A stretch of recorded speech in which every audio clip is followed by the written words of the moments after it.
Hello tout le monde, alors je reviens avec une nouvelle vidéo, il s'agit de ma vidéo favorite du mois de février si je me trompe pas, bah oui on est au mois de février donc oui.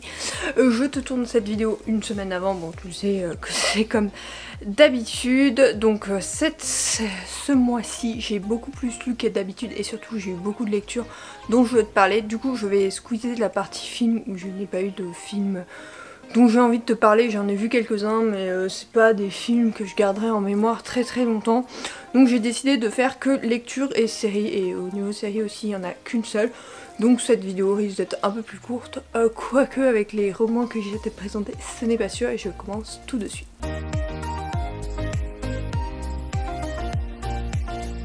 Pour commencer, je vais commencer par mon coup de cœur, mon premier de 2023, donc il s'agit d'une duologie Captive de Sarah River. Si tu ne le sais pas, je t'en ai parlé pendant un vlog qui est en ligne la semaine dernière. Donc si tu es curieuse d'avoir mon avis en même temps que ma lecture, c'est là qu'il faut y aller voir, parce que j'ai lu donc les deux premiers tomes. Je pensais lire que le premier, j'avais acheté que le premier, mais je me suis jetée sur le second. Je sais qu'il y en a 1.5 qui s'intercale entre les deux, je me le suis fait littéralement spoiler dans le dernier tome mais je m'en fiche, j'avais trop envie de retrouver les personnages d'Ella et Chase. Je vais te lire le résumé du tome 1 pour commencer. Au sein des réseaux criminels, là où règne puissance, meurtre et pouvoir, il y avait elle. Les captives, dangereuses, malignes et mortelles, elles sont les ombres des plus grands réseaux, les représentantes de leur chef aussi appelé possesseur. Depuis son adolescence, Ella est une captive contre son gré. Jeune, son possesseur préfère utiliser son corps plutôt que ses talents, plongeant sa vie dans un cauchemar éveillé jusqu'au jour où il lui annonce qu'elle va travailler pour quelqu'un d'autre. Si Ella pensait qu'il ne pouvait pas y avoir pire que John, elle réalise très vite que son nouveau possesseur joue avec une toute autre catégorie. Ce certain H, leader charismatique du réseau des Scott, refuse la présence d'une captive à ses côtés. Pour une raison obscure, il voue une haine viscérale à ses femmes. Un jeu dangereux s'installe entre eux car Asher entend bien faire payer Ella, mais celle-ci ne compte pas céder. C'est une dark romance, donc pas à mettre entre les mains de tout le monde. Je n'avais jamais eu de coup de cœur sur ces genres de romans. Par contre, c'est vrai que c'était des romans que je lisais beaucoup passé un temps, donc j'ai lu notamment les Paper Winter, qui sont des dark d'un level au-dessus quand même. Celle-là est un peu plus sage, vu que le deuxième tome, la dark est un peu remplacée par un univers un peu plus sombre qu'une romance classique, mais pas une dark romance. Par contre le premier tome c'est une véritable dark romance, donc pas à mettre dans les mains de tout le monde. Ceci étant dit, moi j'ai beaucoup aimé pour plusieurs raisons. Déjà l'univers est vraiment original, je n'avais jamais vu ce type d'univers, il est vraiment très développé, les intrigues sont intéressantes et tout ça, que ça soit dans le premier tome comme dans le second tome. Ensuite, deuxième chose, les personnages sont extrêmement attachants. Donc Ella par ce qu'elle a vécu et ce qu'elle essaye de changer pour avoir une meilleure vie, donc déjà il y a ça. Et Asher, alors dans le premier tome, je sais pas, la folie, j'avais du mal à le supporter, surtout à certains moments ce qu'il faisait à Ella, mais en même temps il avait des moments où de, entre guillemets on dirait lucidité, où justement il la plaignait et était très protecteur envers elle. Et dans le second tome c'est ce côté protecteur qui va prendre le dessus sur lui et qui va rendre ce personnage d'autant plus intéressant. Donc voilà, c'est vraiment une duologie que je te recommande. Par contre c'est de la dark, donc si tu n'aimes pas la dark, passe ton chemin. Pour moi c'est le premier coup de cœur de l'année et c'est mes premiers romans de la maison d'édition BMR, je ne connaissais pas du tout et du coup ça me rend curieuse de d'autres romans. D'ailleurs si tu connais d'autres dark romances dans ce genre d'univers, n'hésite pas à me les donner en commentaire, je suis à la recherche de ce genre de romance parce que ça fait longtemps que j'en avais pas lu et finalement je continue à apprécier parce que c'est vraiment de la romance qui met ta raison en doute et tout ça, donc c'est vraiment intéressant. Donc vraiment je te les recommande et j'en cherche d'autres dans le même style.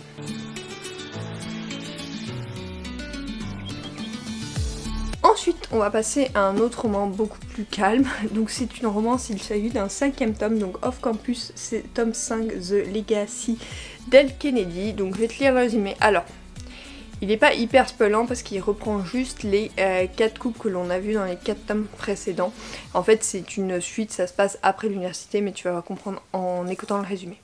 4 couples, 4 histoires, 3 ans après avoir quitté la fac. Pour Gareth et Anna, Logan et Grace, Dean et Ali et Tucker et Sabrina, la vie après la fac n'est pas tout à fait ce qu'ils avaient imaginé. Bien sûr ils sont ensemble, mais ils vont devoir faire face au problème de la vie quotidienne auquel 4 années d'insouciance à Bayou ne les ont pas préparés. Pour ces 4 août, l'amour est la partie facile, grandir est beaucoup plus difficile. En devenant adultes, vos personnages préférés de la série Off Campus découvrent que les grandes décisions peuvent avoir de grandes conséquences et s'ils sont chanceux, de grandes récompenses.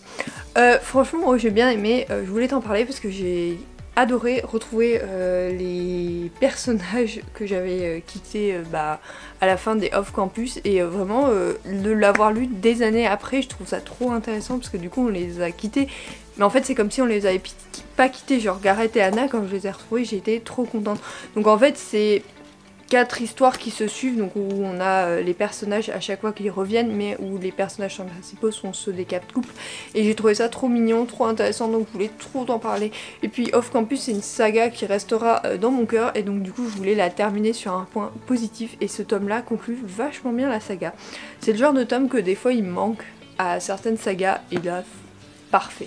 El-Kedidi m'a vraiment encore une fois surprise par son histoire et par l'amour que j'ai pour ses personnages, vraiment j'étais ravie. Après les intrigues sont pas hyper intéressantes non plus, mais voilà, une très très bonne lecture.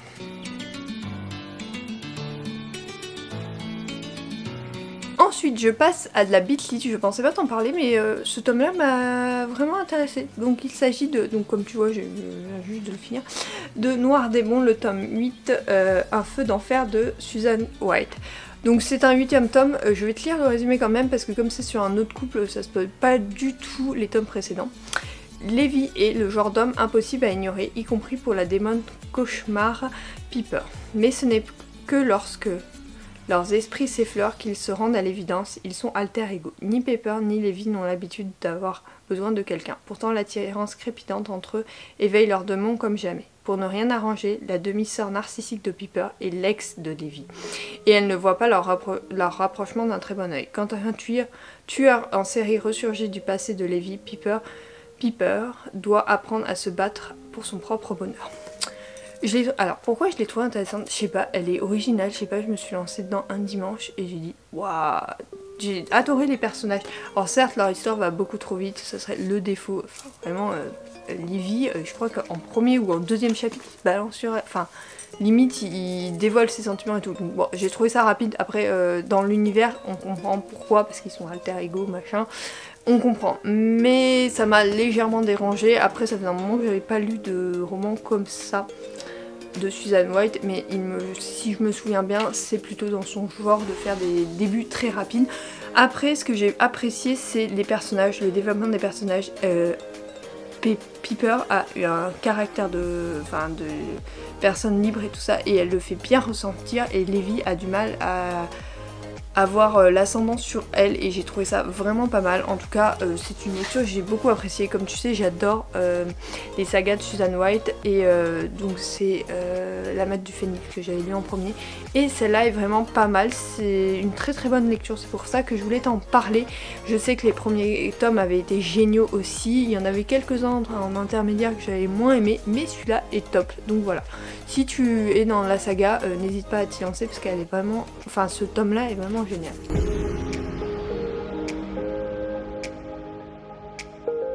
Et en dernier lieu, je voulais te parler de Fruit Basket, le tome 1. Donc je vais te lire le résumé. Toru, courageuse lycéenne, vit seule sous la tente depuis le décès de sa mère. Sa vie bascule le jour où la famille de Yuki Soma, un de ses camarades de classe, la recueille pour ses talents en matière de tâches ménagères. Elle ignore encore que la famille Soma est victime d'une malédiction et que certains de ses membres se transforment dans des circonstances particulières en un des 12 animaux du zodiaque chinois. Donc je t'en ai déjà parlé aussi dans un vlog, tu sais que je veux lire un manga par mois et donc ce mois-ci ce fut celui-là et le mois prochain je pense le tome 2, il faut d'ailleurs que je l'achète. Donc là c'est l'édition Perfect édition, donc j'adore cette édition, ça me rappelle un peu mon adolescence et les dessins sont comme ça, donc voilà, c'est une planche typique, j'aime beaucoup, j'adore les dessins, je trouve l'histoire rafraîchissante, l'univers un peu original. Après c'est très lycéen mais en fait ça me replonge dans mon adolescence et c'est le moment où j'ai vraiment aimé les mangas, donc je voulais te parler de ce manga parce que vraiment Toru est une lycéenne que j'admire vraiment, elle vit des choses pas faciles, pourtant elle est toujours positive, souriante. et tout ça, et franchement beaucoup de personnes devraient prendre exemple sur elle. Donc ce qui fait que c'est un manga que je te recommande, même à l'âge adulte, il est plutôt intéressant, plutôt pétillant et plutôt positif. Moi il me replonge dans mon adolescence, donc vraiment j'ai apprécié ma lecture, j'ai trop hâte déjà de lire la suite.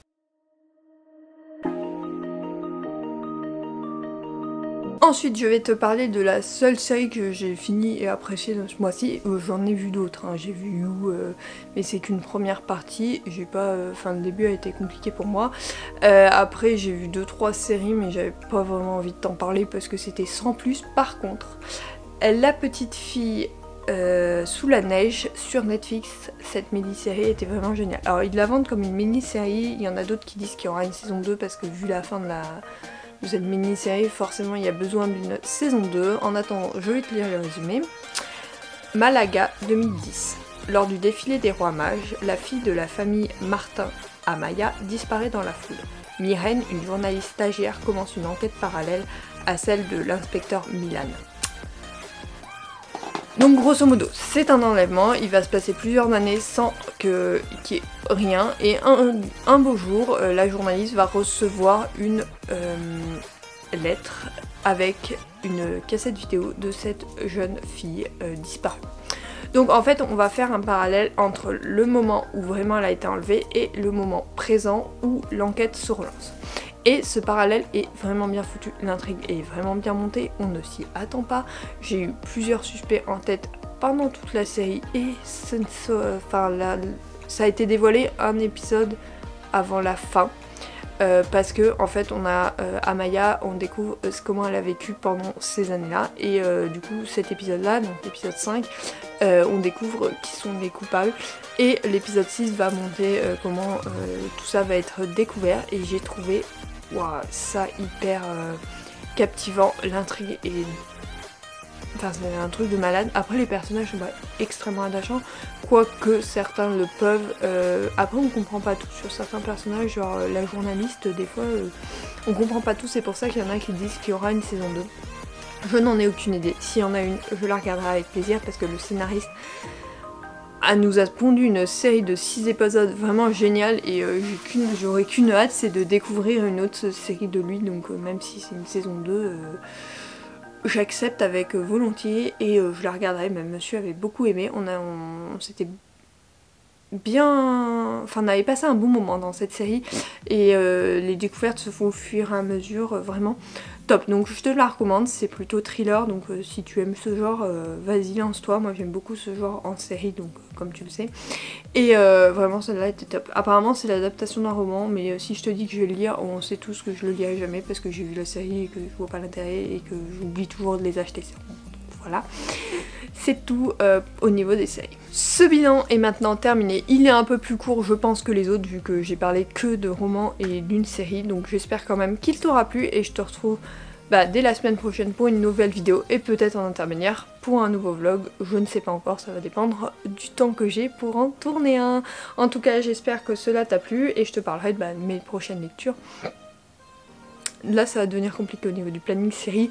Je te laisse retrouver ça dans le prochain vlog, je t'explique tout au niveau du planning de mes vidéos. Mais je sais que la semaine prochaine il y en a une, donc j'espère qu'elle te plaira. Et je te retrouve donc la semaine prochaine. En attendant je te fais de gros bisous et je te dis bye.